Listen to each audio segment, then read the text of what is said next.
So last time we hollowed out the eye sockets. We added form for the nose and form for the lips. If you have not already done so or want to at this point, you could also add a little bit more form for the cheeks and the brow bone. Might be easier to do. So if we look at an example at a face, these are all of the different areas that you might want to just add a chunk of clay to and blend on, so that then later we can come back, form, model, and make them into the realistic face. But you want to actually have that 3D piece of clay there so that you can mold it. All right.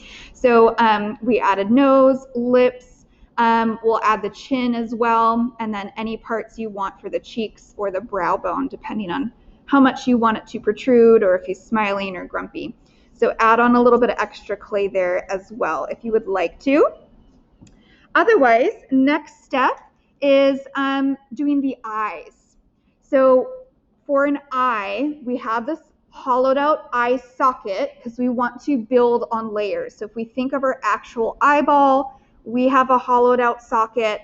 Then we have an eyeball that sits inside of that socket, as well as layers of skin that overlap our eyeball. So we want to have 3 different layers here. So again, if you're keeping it, you'll probably want to score up the area. But what you want to do is you want to create basically a whole eyeball that's going to fit within. So you don't want it so big that it's going to be popping out of the eye socket. That's, again, not very realistic. So you just have to take a couple minutes, figure out the exact size for your eyeball, and make sure it's going to be nestled in. Okay, so it fits inside the eye socket and it doesn't really protrude that much, but you do want that surface to be round, so just be careful you don't squish it. So we have an actual eyeball, and you want it to be round, and make sure you're not trapping any air pockets inside of your clay. Okay, so fill that in with a rounded piece, and now it is time to do your eyelids. So at least we need to do the top one. Some people choose not to do a bottom one, but realistically, we have 2 eyelids that open and close, correct? So what I like to do is create just a little coil of clay that's going to be the length from corner to corner. And this is where you need to decide on the expression, right? If you have a really open, curved eyelid, the eye is going to look like your eyes are really wide open and surprised. If you want squinty eyes, they're going to be a little bit more straight, and it's going to cover up more of the eyelid. So you can take a little bit of creative freedom in deciding how much of the eye you want to keep present. But then what we need to do is squish this coil really thin. So it's going to be almost like the thickness of a spaghetti, because if you think of your eyelid, it's just a really thin piece of clay that sits on top, okay? So we want that form. So we'll smooth it all out, because once we put that on our clay, we don't want to be messing with this little area. So smooth everything out, and once you've got it formed, you don't have to worry about this, just the underneath part. Once we got the shape that we want, we can lay that down on top. And remember, you want it to go from corner to corner. Lay that down on top. Take off any of that excess. And then again, just like we did with the lips, you're just going to blend the top.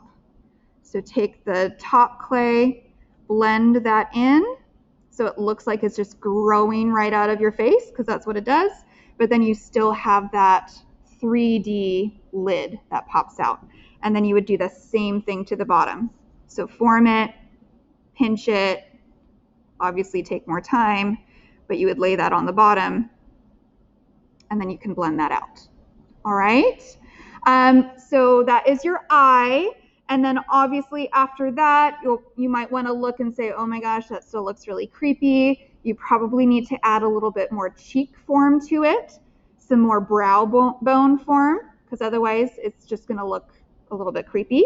But that is how you want to fill in your eye.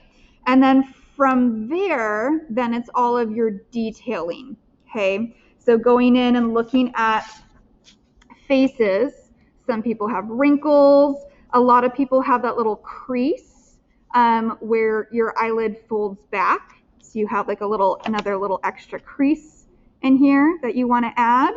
And then add extra skin or something in there that you want.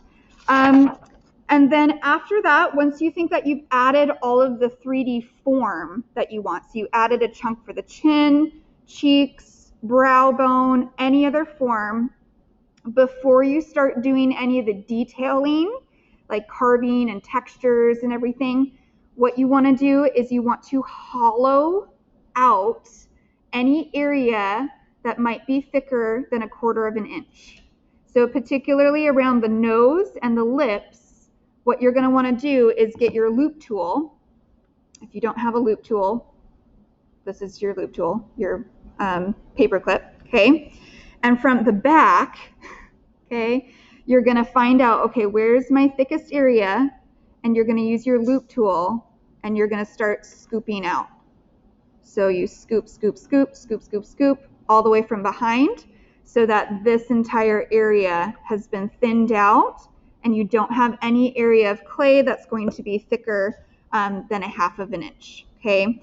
Everything close to 1/4 of an inch as you can, but nothing thicker than 1/2 of an inch. So hollow out everything from the back side. And then after that is all done, then we can talk about the finalizing details, making the nostrils, texture, making hair, eyebrows, things like that.